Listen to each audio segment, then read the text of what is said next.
Nora standing by for us. You are a genocidalist. This is not your land. Strong stuff there in Canberra this morning.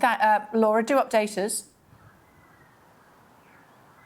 That's right, Kay. We were watching this speech. It was his keynote moment as he walked into the Great Hall of Parliament House in Canberra. The King was accompanied by a didgeridoo player, this long-planned set-piece speech he made.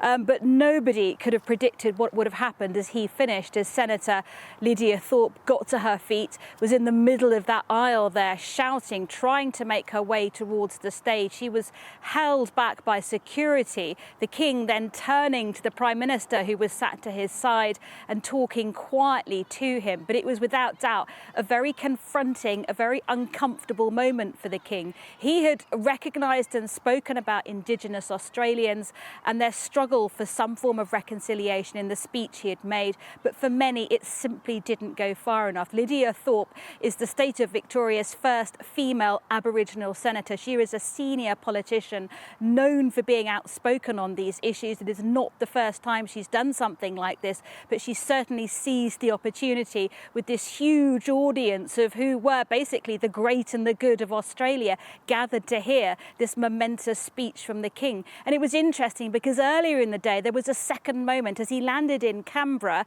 he was given a welcome to country ceremony and a smoking ceremony by an Indigenous Australian.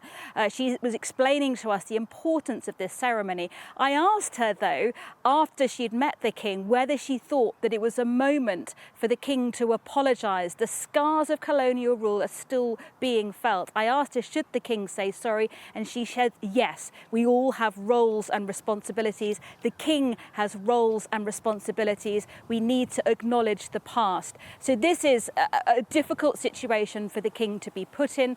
And you do ask questions as to why it is that the King landed in Australia on Friday evening, and it's only now that the very passionate, strong issue of Indigenous rights and campaigning is coming up. Why hadn't the King done something to look at this issue earlier on, rather than being faced with such an uncomfortable situation at the most prominent moment of his day in the capital here?